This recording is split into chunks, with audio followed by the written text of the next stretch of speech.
할렐루야. 어떻게 3일 동안 잘들 지내셨습니까? 요 며칠간 계속해서 무더운 여름 때문에 많은 분들이 지쳐가고 있는 것 같습니다. 오늘도 무척이나 더운 날씨입니다. 그렇지만 오늘도 우리 하나님의 말씀으로 인하여서 여러분들의 지쳐있는 육신과 영혼이 살아날 수 있기를 예수님의 이름으로 축복합니다.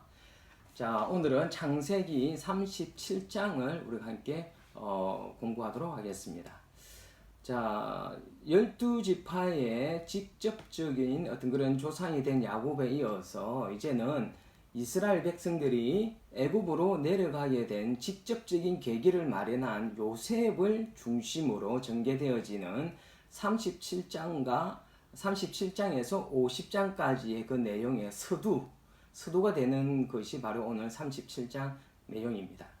즉 이스라엘 백성들이 어떻게 해서 애굽으로 들어가게 되고 어떻게 해서 들어가게 되었는지를 밝혀 보여주면서 인간의 역사 뒤에 섭리하고 계시는 하나님의 구속사의 신비를 이 37장에서 우리는 볼 수가 있게 됩니다.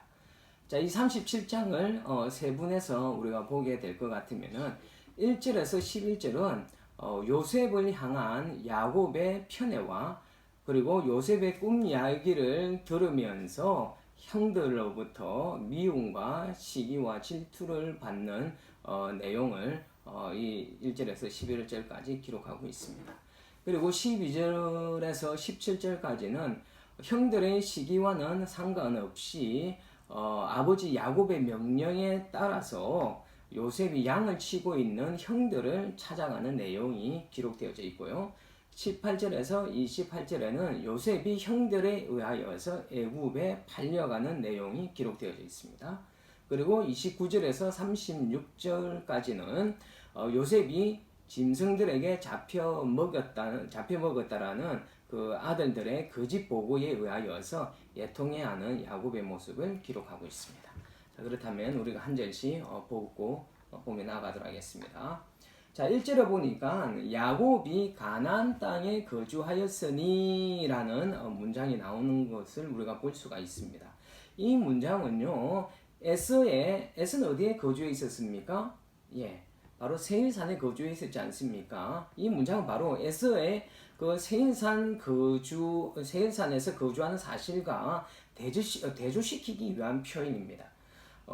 특히 이것은 언약의 상속자가 누구인지, 물론 에스가 장자였지만은 언약의 상속자가 누구인지, 그리고 약속의 땅의 주인이 누구인지를 분명하게 밝히고 결론을 내리기 위하여서 이 문장을 기록했다라고 우리는 볼 수가 있겠습니다. 자, 그리고 3절에 볼 것 같으면은 야곱의 요셉을 향한 어떤 그런 편애가 나오는 것을 볼 수가 있는데, 그 증거가 바로 이때 이스라엘은 야곱을 말하겠죠. 이스라엘이 요셉을 위하여 채색 옷을 입혔다라는 내용이 3절에 나오고 있습니다. 자, 야곱은 12명의 아들 가운데에서 요셉을 특별히 사랑했습니다. 여러분, 12명의 형제들 중에서 아들들 중에서 막내는 누구였습니까? 요셉이 아니라 베냐민이었습니다. 그렇기 때문에 요셉이 늦게 태어났지만은 이렇게 막내라서 야곱으로부터 특별한 어떤 그런 사랑을 받았다라는 것이 아니라는 것을 우리는 알 수가 있습니다. 막내는 베냐민이었기 때문에. 그렇다면 왜 그렇게 막내도 아닌데 이렇게 요셉이 야곱의 특별한 사랑을 받았을까요? 예, 그것은 바로 야곱이 특별히 사랑하였던 그 레아보다도 훨씬 사랑하였던 그 라헬이 오랫동안 기다리다가 낳은 아들이었기 때문에 이 야곱에게서는 이 요셉이 너무도 특별한 아들이었던 것입니다.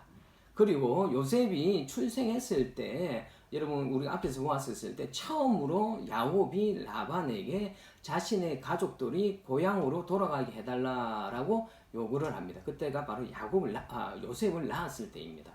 야곱은 요셉의 출생을 이 야곱 인생의 어떤 그런 새로운 출발점으로 간주하고 있었던 것 같습니다.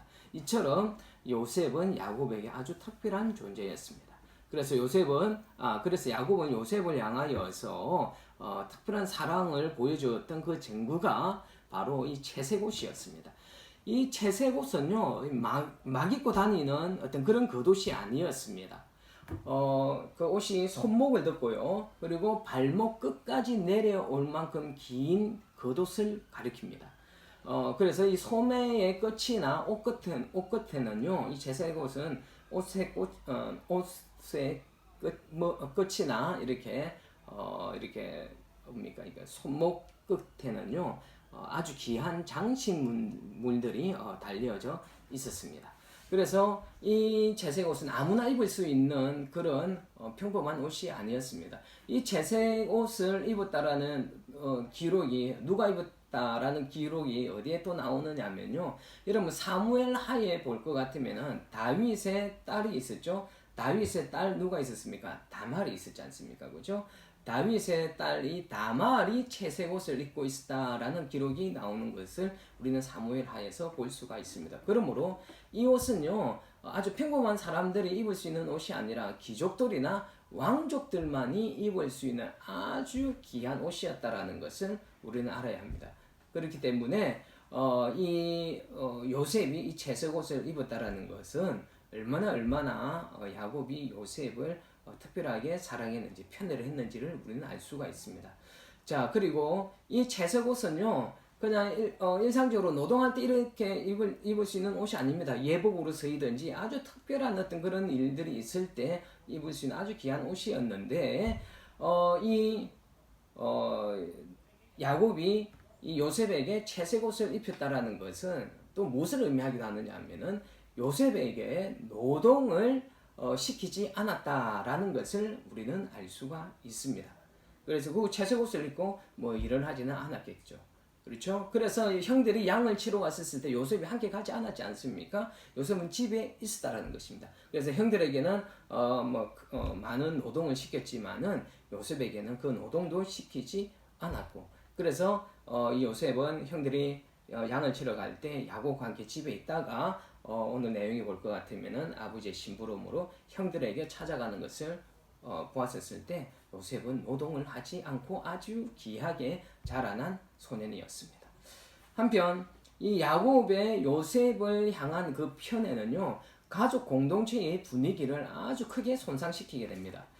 부모의 어떤 그런 편애는 자식들 간의 갈등을 유발하게 되는 불화의 요인이 됩니다. 여러분, 자식은 우리가 잘 아시다시피 자식은 아들이든 딸이든 그것은 우리가 하나님으로부터 받은 하나님의 선물이자 그리고 하나님으로부터 위탁받은 하나님의 자녀라는 것을 우리는 잊어서는 안 될 것입니다. 이 자식들을 우리가 편애해서도 안 되고요. 그리고 이 자식을 우리의 소유물로 생각해서도 안 될 것입니다. 이 자식을 우리의 소유물로 생각하게 되면 자꾸 자식을 우리가 원하는 대로 자꾸 조종하려고 하고, 또 그로 인하여서 자식과 부모 간에 어떤 많은 문제들이 생기는 것을 우리는 잘 알고 있지 않습니까? 그렇기 때문에 우리 성도님들은 우리 자녀들을 우리가 바라볼 때 이 자녀들은 우리의 부부에 의하여서 나온 어떤 하나의 우리의 소유물처럼 생각하지 마시고, 하나님께서 우리 가정에게 주신 선물이자 하나님께서 우리에게 위탁하신 하나님의 자녀라는 것을 여러분 기억을 하시고, 여러분 하나님의 뜻에 따라서 이 자녀들을 키우기 위하여서 우리가 노력할 수 있었으면 좋겠습니다. 그리고 이 아이들의 그 삶을 하나님 앞에 온전히 또한 믿고 맡기는 어떤 그런 믿음을 가지고 사셨으면 좋겠습니다.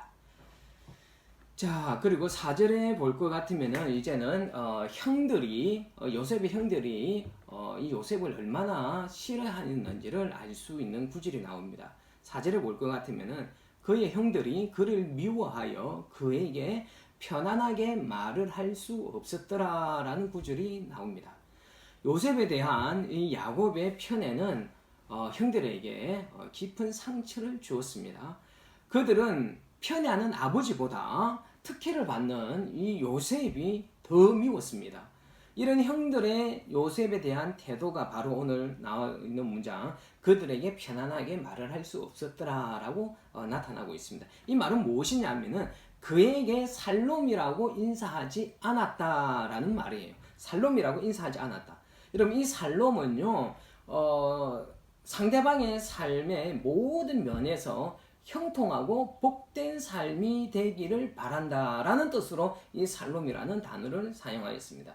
그런데 형들이 요셉에게 살롬이라는 어떤 단어를 사용하지 않았다라는 것은 곧 형제 간의 평화가 깨어졌다라는 것을 말을 하고 있는 것이고, 이것은 형들이 요셉을 더 이상 동생으로 여기고 싶지 않다라는 그런 그 뜻을 포함하고 있는 것입니다.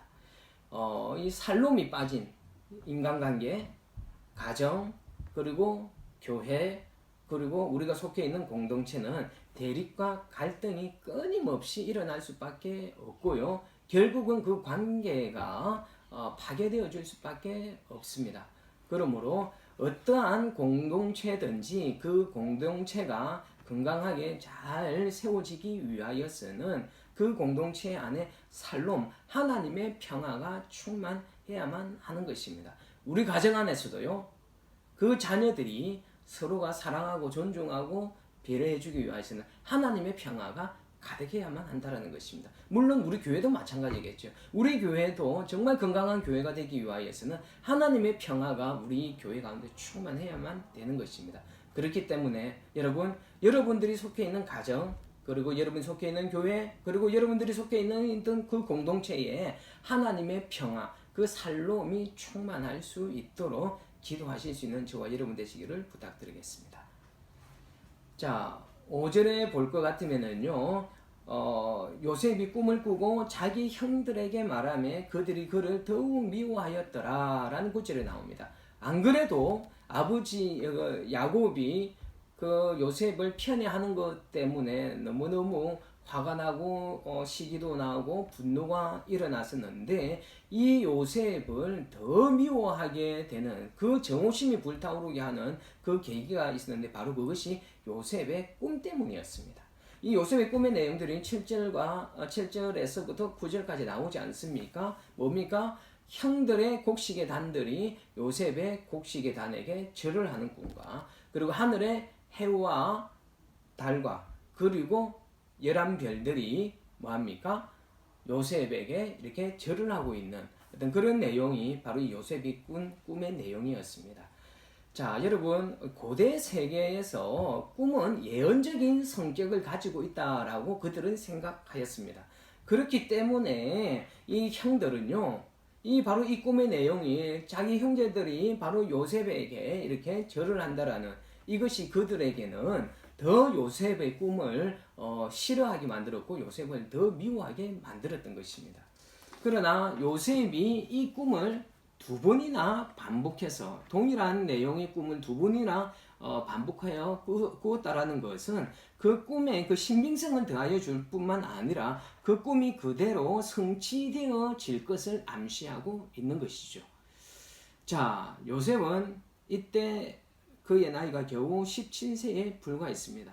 그렇기 때문에 요셉이 이 꿈의 내용이 무엇을 의미하는지는 정확하게 알지 못했을 것입니다. 그러나 단지 좀 기분은 좋았었던 것 같습니다. 아주 철이 없죠. 그래서 그것을 있는 그대로 숨기지 않고 단순하게 말하다가 또는 자랑하다가 형들의 미움을 더 받게 된 것입니다. 이 요셉의 꿈이 형제들이 요셉을 죽이기로 또는 애굽으로 팔게 되는 결정적인 요인이 되어서 결국에는 어떻게 됩니까? 애굽으로 팔려가게 되는 것이죠. 요셉이 이 꿈을 요즘의 말로 하면은 뭐로 우리가 바꿀 수 있겠습니까? 예, 바로 비전이라고 할 수가 있습니다. 여러분, 이 비전은요, 오늘 요셉의 꿈에서 보다시피 비전은 요셉이 꾼 것이 아니라 누구로부터 온 것입니까? 바로 하나님으로부터 온 것입니다. 그렇기 때문에 우리가 말하는 비전은 내가 소망하고 내가 꿈을 꾸고 있는 그것이 비전이 아니라 하나님의 꿈이 하나님으로부터 우리에게 오는 것. 이것이 바로 비전이라는 것을 여러분 기억하시기를 부탁드리겠습니다. 이 비전은 나의 꿈을 하나님의 꿈으로 포장하는 것이 아니고 하나님의 꿈이 우리에게 주어지는 것이고 우리가 하나님의 꿈을 이루어가는 도구로 사용되어진다라고 여러분 우리는 생각해야만 할 것입니다. 이런 비전을 소유한 사람들, 하나님으로부터 오는 이런 비전을 소유한 사람들은 그 비전으로 인하여서 요셉처럼 험한 고난을 겪어야 할 때도 있습니다. 그러나 또 반면에 그 비전 때문에 하나님으로부터 주어지는 어떤 그 비전 때문에 그 고난 가운데서도 버틸 힘을 잃어버리지 않는 것입니다. 사람이 하나님에게서 온 비전을 포기하지 않는 한 그 비전은 사람을 배신하지 않습니다. 그래서 비전만 있으면 하나님으로부터 온 비전입니다. 하나님으로부터 온 비전만 있으면 그 어떤 고난도 극복해 나갈 수가 있습니다. 우리들이 세우는 비전이 아니라 하나님에게서 내려오는 하나님의 비전이 우리 성도님들 삶 가운데 충만하시기를 예수님의 이름으로 축복합니다. 자, 그리고 10절을 한번 보도록 하겠습니다. 그 10절을 볼 것 같으면은 그가 그의 꿈을 아버지와 형들에게 말하매 아버지가 그를 꾸짖고라는 구절이 나옵니다. 요셉이 꿈을 꾼 것을 이렇게 형들과 아버지 앞에서 자랑을 하자 그 야곱이 그 요셉을 엄하게 꾸짖는다라는 내용이지 않습니까? 여러분 여기 그 요셉이 보았던 꿈속의 곡식의 단들은 누구를 상징하고 있습니까? 예, 바로 요셉의 형들이죠. 그리고 해와 달은 요셉의 부모 야곱의 요셉의 부모 야곱과 그의 엄마를 상징하는 것이겠죠. 자, 그런데 전통적인 어떤 히브리적인 어떤 그런 사고에 의하면은요, 아비가 아들에게 그리고 형이 아우에게 이런 절을 한다라는 것은 결코 용납될 수도 없고 상상도 할 수 없는 그런 행동들입니다. 그래서 이 상식 이하의 꿈 이야기를 접한 이 야곱은 그래서 이렇게 화를 내었던 것이고 아무런 절제 없이 그것을 막 토해낸 어떤 그런 요셉의 그런 경솔함에 대하여서 야곱이 엄하게 꾸짖고 있는 것이었습니다. 그러나 11절에서 보면 나와 있다시피 야곱은 이 요셉에 대해서 꾸짖었지만 요셉의 꿈을 그냥 허투루 넘기지 않은 것을 우리는 알 수가 있습니다. 11절에 그의 아버지는 그 말을 간직해 두었더라 이렇게 나와 있지 않습니까? 자, 야곱이 그 꿈에 대하여 야곱이 이렇게 야단을 치기는 했지만 조용히 생각해 보니까 이 꿈이라는 것은 그때 당시에 꿈이라는 것은 하나님으로부터 주어진 어떤 그런 예언적인 성격도 있고 그리고 동일한 내용의 꿈이 반복되어졌다라는 것은 이 꿈을 허투루 이렇게 넘길 꿈이 아니라는 것을 야곱은 생각하게 되었던 것입니다. 게다가 이 야곱도 어떻게 했습니까? 야곱도 베델에서 꿈속에서 하나님을 만나고 계시를 받았지 않습니까? 자신이 앞으로 일어나게 될 어떤 그런 미래의 그 상 가운데서 하나님께 함께 하실 것이라는 어떤 그런 예언적인 계시를 꿈을 통해서 받았던 사람이었습니다. 자신도 그런 꿈의 계시를 받았던 사람이었기 때문에 이 야곱은 바로 요셉이 꾸었던 그 꿈을 그 야곱의 마음속에 품고 있었던 것입니다. 자, 그런데 하나님께서는 꿈을 통하여서 자신의 뜻을 하나님의 사람들에게 보여주시는 어떤 그런 은혜를 우리에게 주기도 하십니다. 그러나 우리가 한 가지 유의를 해야 될 것이 있습니다. 너무 우리가 꿈을 맹신하지 않았으면 좋겠습니다. 요즘 시대에도 많은 그리스도인들도 꿈을 꾸고 나서 그 꿈에 대하여서 그 꿈에 대한 해석 이런 것에 너무 마음을 빼앗기는 경우를 저는 종종 보게 됩니다.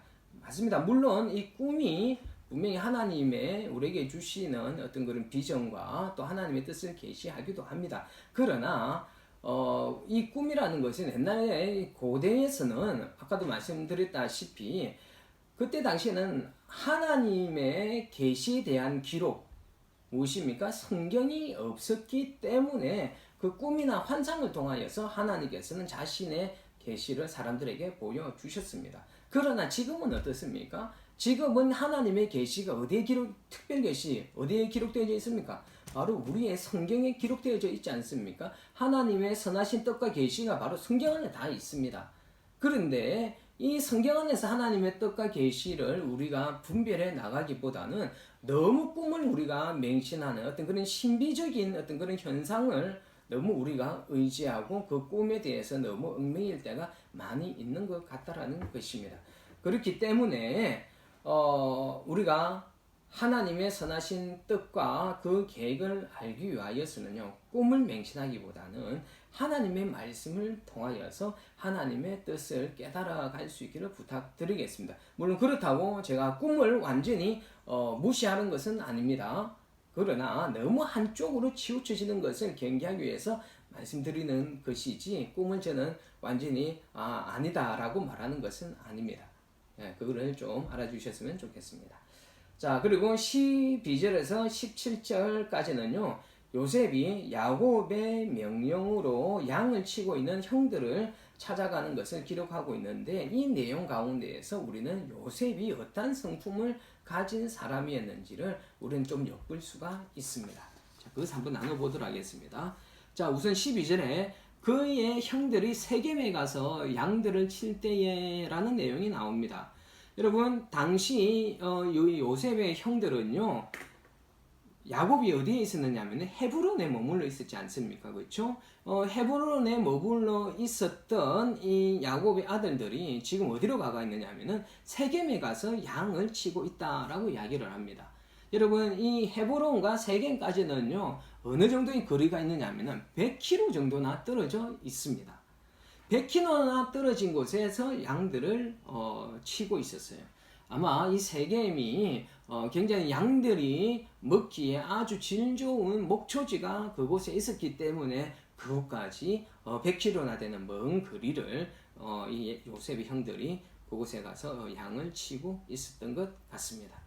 자, 그리고 13절에 볼 것 같으니까 이스라엘이 요셉에게 이르되 너를 그들에게 보내리라. 요셉이 아버지에게 대답하되 내가 그리하겠나이다 라는 구절에 나옵니다. 여기서 이제 이 요셉이 어떤 사람인지 우리는 볼 수가 있습니다.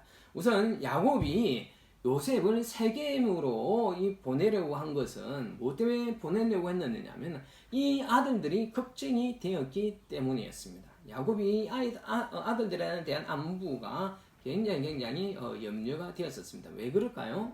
이 세겜이라는 이 장소가 아주 특별한 곳이지 않습니까? 이 세겜이 어떤 곳이었습니까? 자신의 딸이었던 디나가 어떤 일을 당했던 곳입니까? 바로 강간을 당하였던 곳이지 않습니까?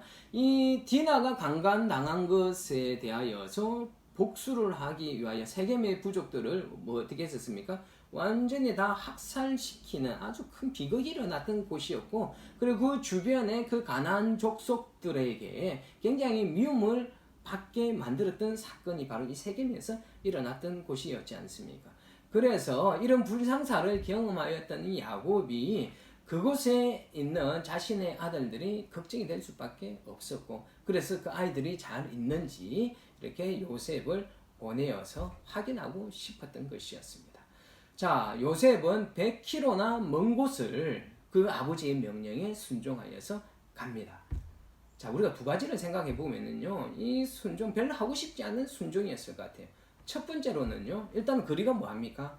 너무도 먼 곳이었습니다. 그것을 홀로 그 일 동안 결코 쉬운 길은 아니었을 것인데, 홀로 그 먼 길을 가는 그것만 생각하더라도 그렇게 순종 안 하고 싶었을 것이고, 또 두 번째로는요, 이 요셉도 형들이 자기를 좋아하지 않고 있다라는 것을 당연히 알고 있었지 않겠습니까? 자신을 반기지 않는 그 형들을 만나러 가는, 그리고 그들의 안부를 확인하기 위해서 가는 그 길이 결코 순종 안 하고 싶은 어떤 그런 길이었지 않았을까요? 그럼에도 불구하고 이 요셉은 아비 야곱의 말에 순종하여서 나아가는 것을 우리는 알 수가 있습니다. 뿐만 아니라 이 안에는요, 요 요셉이 아주 자신이 맡은 일에 대하여서는 끝까지 책임을 다하는 사람임을 우리는 또한 알 수가 있습니다. 자, 보십시오. 100km나 되는 거리를 갔습니다. 그러나 오늘 내용을 볼 것 같으면은요, 100km나 되는 거리 어떤 세겜까지 갔지만은 그곳에 그 형들이 없었습니다.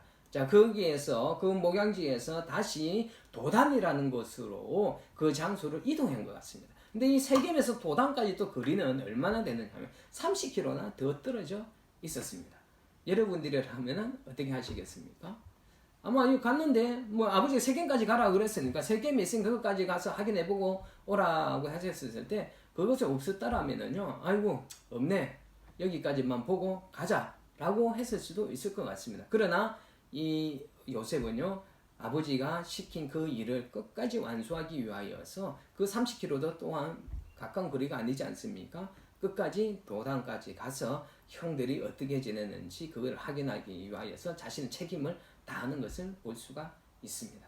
또한 이 요셉은요, 형들은 자기를 싫어하는 것을 알고는 있지만은 이 요셉은 미움을 받으면서도 형들을 사랑하는 그런 애틋함이 분명히 있었던 것 같습니다. 이 요셉도 야곱이 걱정하는 것만큼 형들이 걱정이 되었기 때문에 형들의 안전을 확인하고 싶어서 도단까지 나아가지 않았겠습니까?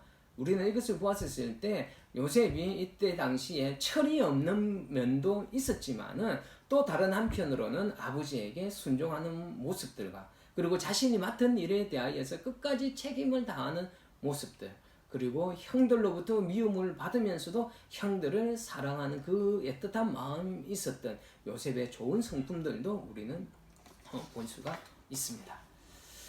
자, 그리고 18절에서 28절에는요, 바로 아버지의 심부름으로 형들의 안부를 묻기 위해서 길을 찾아왔던 이 요셉이 마침내 형들에 의하여서 애굽으로 팔려가는 과정을 소개하고 있습니다. 정말 그 먼 길을 형들의 그 안위를 걱정해서 나왔던 이 요셉을 형들은 미워서 애굽에 팔아버리는 그런 아이러니한 모습들이 나타나고 있습니다.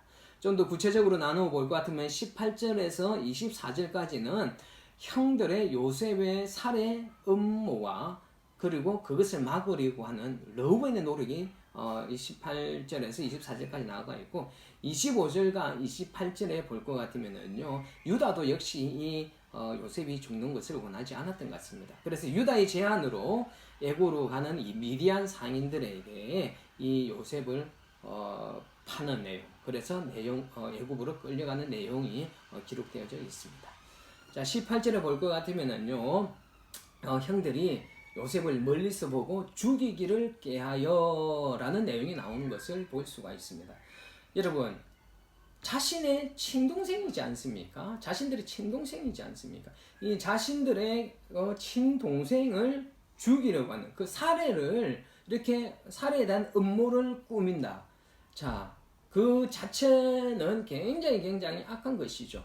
그러나 그 살해 음모를 꾸미기 전에 그들의 마음을 볼 것 같으면 참 안타깝습니다. 그만큼 그들의 마음 가운데 이 아버지의 어떤 그 편애로 인하여서 이 요셉을 향한 미움과 분노와 정오가 얼마나 그들의 마음에 가득했는지를 우리는 알 수가 있습니다.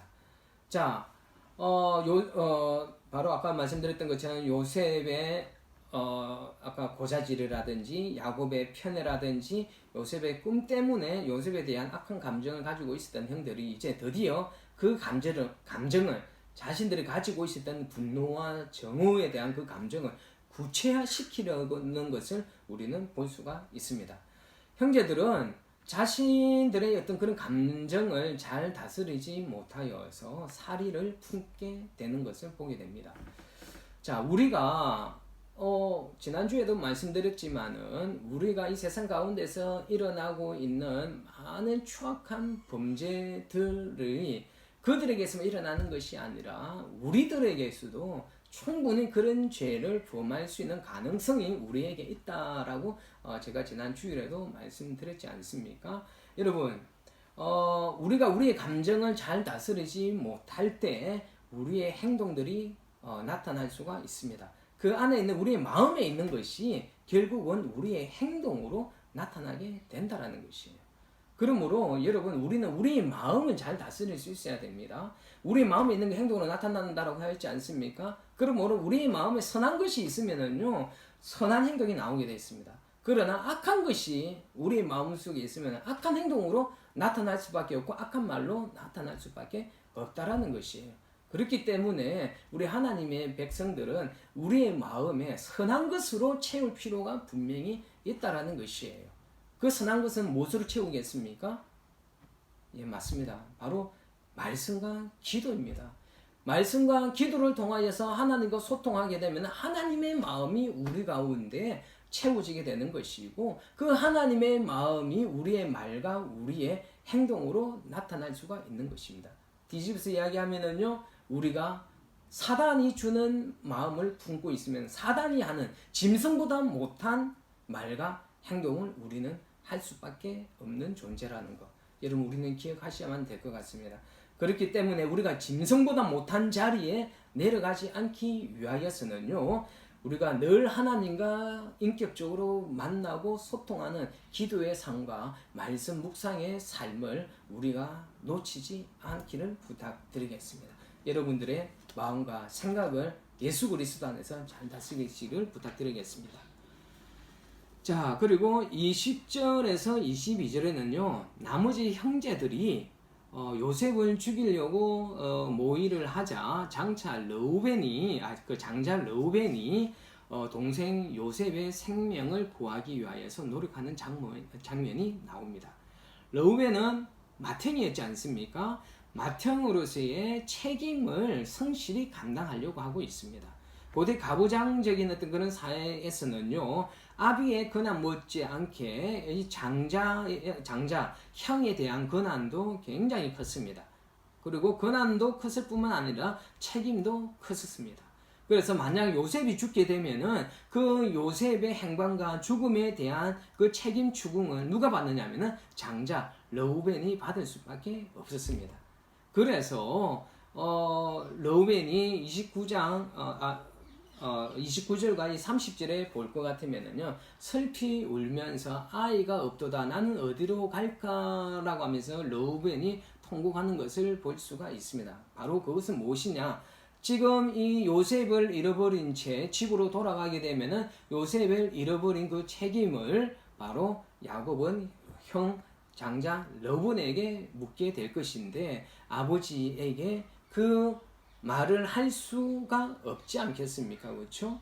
정말 차마 그 아버지 얼굴을 볼 수 없는 그런 상황이 생길 것을 이 르우벤은 너무도 잘 알고 있었기 때문에 어떻게 하든지 이 형들로부터, 나머지 형제들로부터 요셉을 구해내고 아비에게로 데려가고 싶었던 것입니다. 그러나 그 형제들의 어떤 그런 간악함에 의해서 결국 요셉은 애굽으로 끌려가게 되는 것이죠.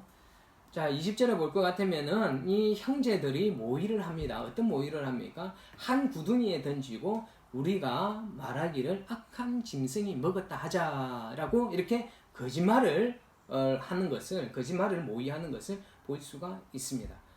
자, 이 내용이 바로 거짓으로 꾸며낸 요셉의 실종의 이유입니다. 우리는 여기서 무엇을 볼 수가 있느냐면 하나의 죄, 어떤 죄가 있느냐? 이 형들의 시기와 미움, 정오, 이 감정이 있지 않습니까? 이 하나의 죄가 또 다른 죄악, 어떤 죄악을 만들어냅니까? 살인하려고 하고 있지 않습니까? 그리고 살인하고 나서 이 살인을 갖다가 위장하기 위하여서 거짓말, 그러니까 이 하나의 죄가 또 다른 죄악을 계속해서 만들어내는 것을 우리는 볼 수가 있습니다. 이러한 죄악의 힘은 점점 가속의 힘이 붙게 됩니다. 점점 더 파괴력이 강해지고 점점 더 많은 죄악을 짓게 만들게 되는 것입니다. 결국은 죄를 짓는 당사자나 이 죄로 인하여 죄를 짓는 당사자나 죄로 인하여 피해를 입는 이 상대는 둘 다 어떻게 됩니까? 파멸의 길로 나아갈 수밖에 없습니다. 그러므로 죄는 어떻게 되겠습니까? 단숨에 우리가 끊어낼 수 있어야 됩니다. 물론 이 단숨에 끊어내는 것이 결코 쉽지는 않겠죠. 그렇다고 우리가 죄를 가만히 방치해 두게 된다면, 죄와 계속해서 우리가 타협하게 된다면은 우리는 더 큰 죄악에 빠져서 우리의 영혼이 그 죄에 의하여서 삼키움을 당할 수 있다라는 것을 우리는 명심해야만 할 것입니다. 그렇기 때문에 죄의 유혹이 찾아올 때 여러분 그 죄의 유혹을 받아들이지 마시고 아주 단호하게 죄악에 대하여서 대처할 수 있기를 부탁드리겠습니다. 자, 그리고 25절에 볼 것 같으면 이제 이 요셉이 누구에게 팔려 나가는지에 대한 이야기들이 나옵니다. 25절에 보니까 한 무리의 이스마엘 사람들이 길르앗에서 오는데 라는 구절이 나옵니다. 여러분, 이스마엘 족속은요, 아브라함과 애굽 출신의 여종 누구입니까? 하갈의 후손이었지 않습니까? 아브라함과 하갈의 몸에서 나온 아들 누구 있었습니까? 이스마엘입니다. 바로 이 이스마엘의 후손들이었습니다. 이 이스마엘 그 후손들은요, 무역업에 종사하는 사람들이 많았고요.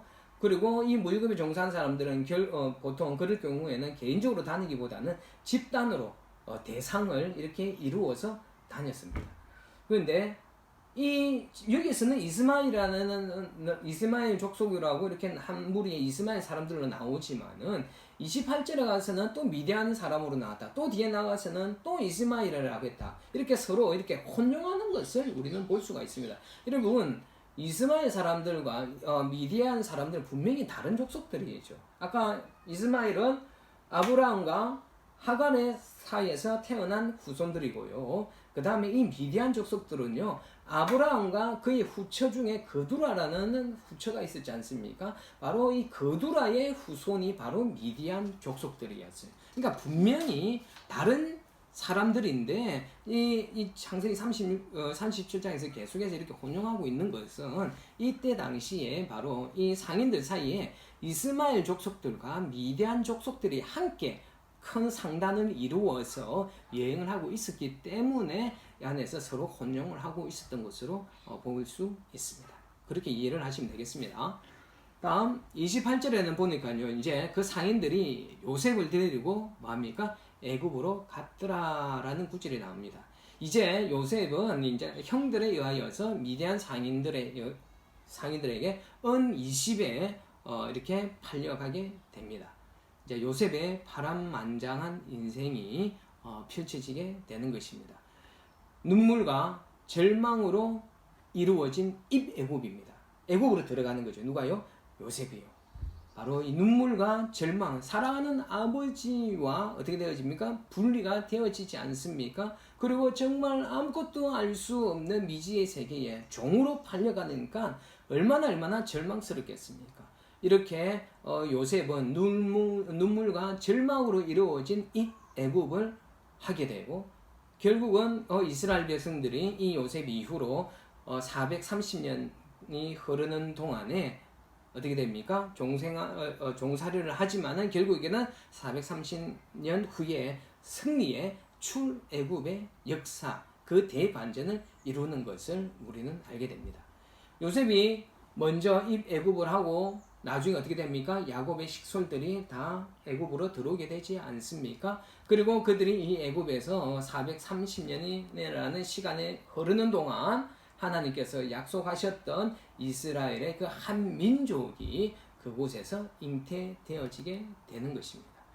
자, 여러분, 이 요셉처럼 하나님을 신뢰하는 사람이지 않습니까? 요셉이. 그리고 하나님의 택함을 받은 사람이고 하나님 참 사랑하는 사람이었음에도 불구하고 이 요셉처럼 이 요셉이 굉장히 고난의 시간에 들어가지 않습니까? 이런 것처럼 하나님을 믿는 사람들도 요셉처럼 그들의 인생에 있어서 슬픔과 눈물에 입애굽하는 그런 시간이 있을 수도 있지만은 결국에는 이스라엘 백성들이 어떻게 합니까? 기쁨과 환희의 출애굽의 반전을 이루지 않습니까? 우리도 마찬가지라는 것이에요. 아까도 말씀드렸다시피 우리가 슬픔과 눈물과 절망에 입애굽하는 어떤 그런 시간들이 있을 수도 있지만은 결국에는 이스라엘 백성들의 출애굽의 반전을 이루신 하나님께서 우리의 삶 가운데에서도 그렇게 역사하셔서 어렵고 힘든 절망과 슬픔의 시간을 결국은 기쁨과 환희의 시간으로 반전을 이루어 갈 수 있다라는 것을 이 내용을 통하여서 여러분 소망을 가질 수 있기를 부탁드리겠습니다. 이것은 요셉과 이스라엘 백성들에게만 던져주는 메시지가 아니라 오늘을 살아가는 우리들에게, 그리스도인들에게 던져주는 아주 좋은 메시지인 줄로 믿습니다.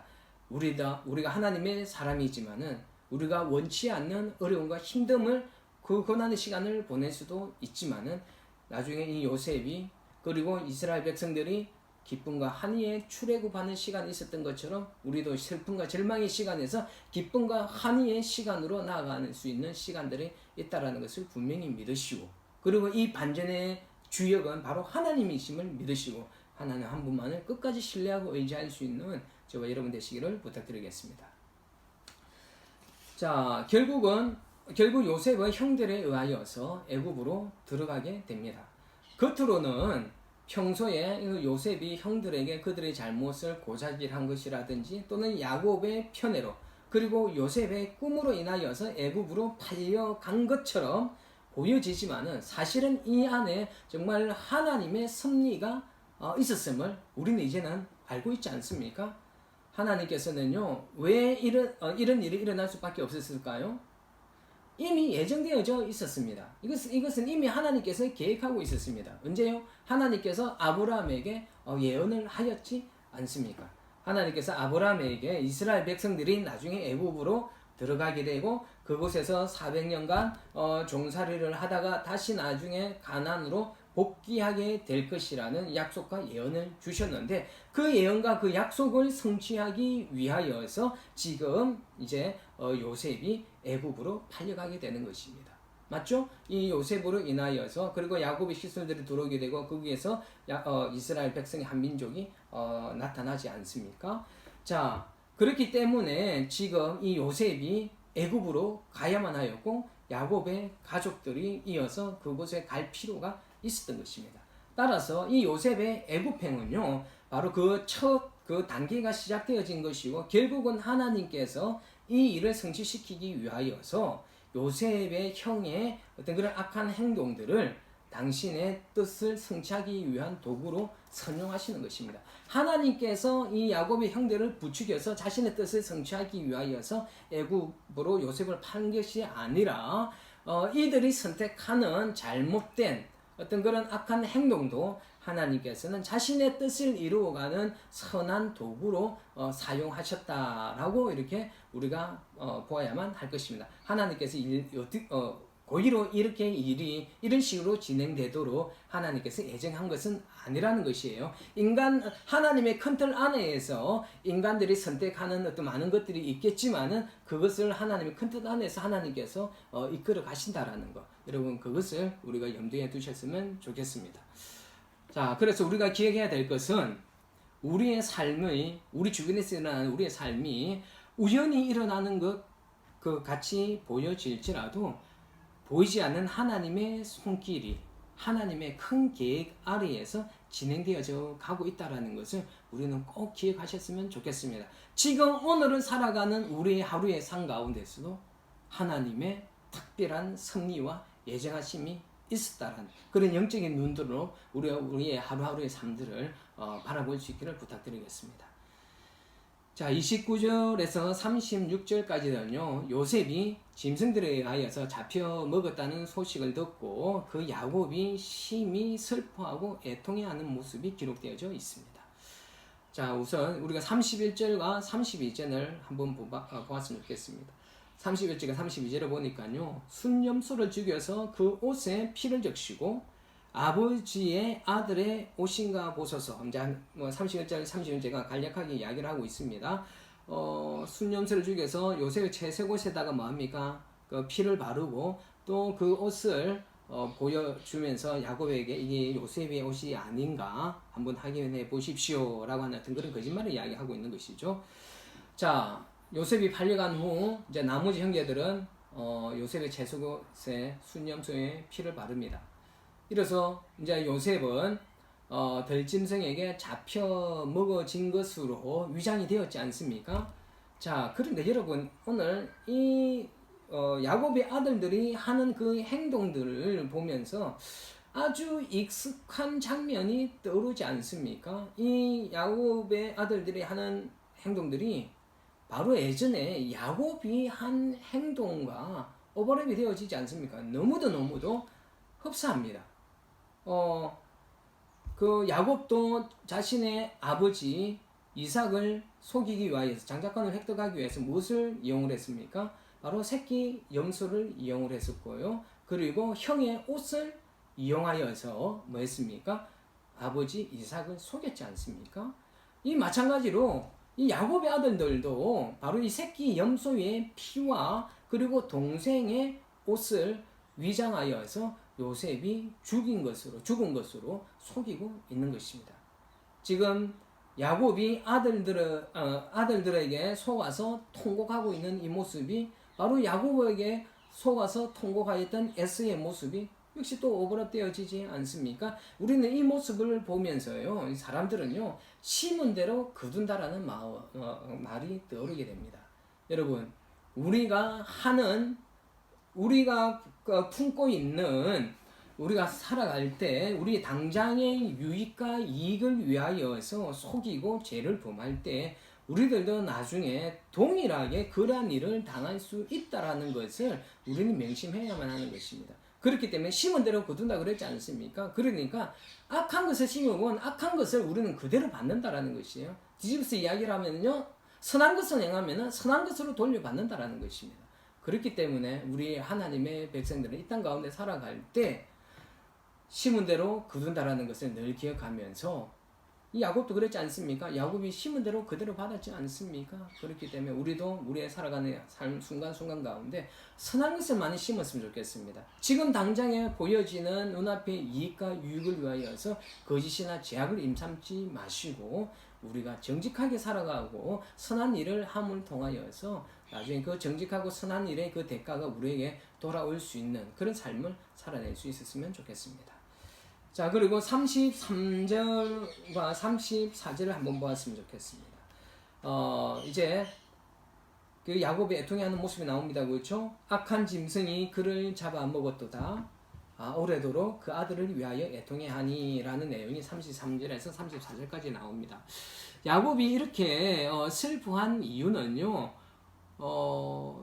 가장 물론 사랑하는 아들이 어떻게 되어졌습니까? 짐승에 의하여서 형체를 알아볼 수 없을 정도로 그 실체가 나타나지 않았으니까 완전히 다 그냥 뜯어먹혔다라고 생각하지 않았겠습니까? 이 아들의 굉장한 비참한 죽음에 대한 그 애통함도 있었을 것이고, 또 다른 한편으로는 어떻습니까? 자신이 그 아들을 요셉을 홀로 그 형들에게 그 먼 길을 보냈더라는 것, 그거에 대한 자신의 실수에 대한 어떤 그런 자책감이 아마 이 야곱은 더했을 것이에요. 그러니까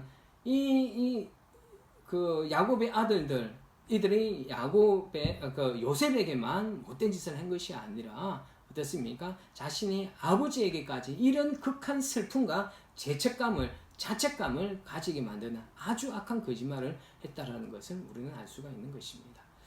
자, 36절을 볼 것 같으면은요, 이제 이 요셉이 누구에게 팔려갑니까? 바로의 신하 친위대장 보디발에게 팔았더라라는 내용이 36절에 나옵니다. 자, 그 상인들이 그 요셉을 친위대장 보디발에게 팔지 않습니까? 이건 역시 우연히 일어난 일인 것처럼 보여지죠. 그렇죠? 그냥 노예를 하나 사서 당연히 또 노예를 값을 더 붙여서 팔았을 것이다 라고 우리가 우연히 일어난 일로 치부할 수도 있지만은, 우리는 이제는 압니다. 이 보디발에게 이 요셉이 팔려가게 된 것 또한 역시 하나님이 보이지 않는 가운데에서 일하신 것, 또는 그 하나님의 섭리와 하나님의 계획 아래 이 일이 진행되고 있음을 우리는 볼 수가 있습니다. 이 하나님의 사람 이 요셉은 나중에 이 구속사의 중심의 역할을 하기 위하여서 하나님께서는 이 요셉에게 그때 당시에 가장 권력의 핵심부에 있었던 보디발을 이 요셉에게 붙여주시고, 결국은 또 이 보디발과의 어떤 그런 관계들과 그곳에 있었던 인연으로 인하여서 결국은 누가 앞에 나아가게 됩니까? 바로 앞에 나아가게 되지 않습니까? 이처럼 이 보디발이나 바로 이 사람들 또한 우연히 요셉이 맞는 것이 아니라 하나님의 섭리와 그런 계획에 의하여서 하나님의 선한 도구로 보디발과 바로가 요셉에게 사용되어지고 있는 것을 우리는 볼 수가 있습니다. 하나님의 세밀하신 계획하심에 의한 필연적인 만남이었습니다. 그렇지 않습니까? 우연한 만남이 아니었습니다. 하나님의 계획에 의하여서 꼭 일어날 수밖에 없었던 필연이었다는 것은 우리는 알아야만 하는 것입니다. 그러므로 여러분, 우리의 삶을 한번 되돌아보셨으면 좋겠습니다. 우리가 지나온 삶을 한번 되짚어 보시면은요, 정말 우리의 삶이 하나님의 선하신 인도하심이 있었음을 여러분 알게 될 것입니다. 그때 당시에는 몰랐지만 저의 인생도 그랬던 것 같습니다. 저희 젊은 시절에 아주 어렵고 힘들었던 그 순간, 정말 죽고 싶었던 어떤 그런 순간들이 있었지만 지금 이 시간에 되돌아보았을 때는 그 시간이 분명히 필요했었고, 또 하나님의 거룩한 종으로 부름 받아야만 하였던 어떤 그 필연적인 과정이 나의 과거의 가운데 있었고, 그 길을 하나님께서 선하게 인도하셨다라는 것을 저는 개인적으로 깨닫고 있습니다. 아마 여러분들의 인생 가운데에서도 분명히 한번 뒤돌아켜 보시면은요, 그 우리가 걸어왔던 그 삶의 발자국 하나하나에 하나님의 선하신 인도하심과 간섭하심이 있었다라는 것을 우리는 볼 수 있을 것입니다. 이것이 과거에만 있는 것이 아니라 지금 우리가 살아가고 있는 이 시간에도 하나님의 선하신 인도하심과 역사하심이 있을 뿐만 아니라 앞으로 우리가 살아가야 할 그 미래의 그 시간들 가운데에서도 하나님의 아주 선하시고 크신 계획 가운데에서 우리의 발걸음이 한 걸음 한 걸음 이동하고 있다라는 것을 여러분 믿으셨으면 좋겠습니다. 하나님께서 가지고 계시는 가장 큰 계획하시면 우리가 우리의 삶 가운데서 가장 최선의 삶을 살도록 하는 것이 하나님의 크신 계획이시고, 그로 인하여서 하나님께서 원하시는 일들이 우리를 통하여서 이루도록 하는 것이 하나님의 계획이지 않겠습니까? 우리의 인생은 하나님의 계획 가운데서 가장 최선의 삶으로 진행되어질 것이라는 어떤 그런 믿음을 가지고서 우리가 우리의 인생을 대할 수 있었으면 좋겠습니다. 그렇기 때문에 지금 혹여나 어렵고 힘든 일이 있을지라도 그 안에는 하나님의 선하신 뜻과 섭리하심이 있다는 것을 믿으시고, 결코 절망하거나 좌절하거나 포기하지 마시고, 하나님의 자녀들은 가장 최선의 삶으로 인도하실 거라는 것에 대한 분명한 믿음을 가지고 하루하루 살아낼 수 있는 저와 여러분 되시기를 예수 그리스도 이름으로 축원합니다. 예, 오늘은 여기까지 하도록 하겠습니다. 다음 시간에 뵙도록 하겠습니다. 감사합니다.